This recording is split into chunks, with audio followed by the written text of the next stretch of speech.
আমাদের আজকে দুপুরের খাবার আলু বেগুন মূলা দিয়ে ভাজি আর ডাল।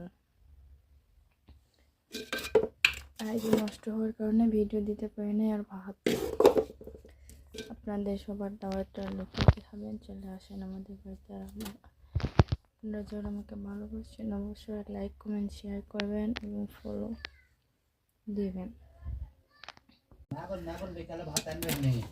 আমাদের আজকে দুপুরের খাবার আলু বেগুন মূলা দিয়ে ভাজি আর ডাল। আইডি নষ্ট হওয়ার কারণে ভিডিও দিতে পারি নাই। আর ভাত আপনাদের সবার দাওয়াতটা লুকিয়ে খাবেন, চলে আসেন আমাদের বাড়িতে। আর আপনারা যারা আমাকে ভালোবাসেন অবশ্যই লাইক কমেন্ট শেয়ার করবেন।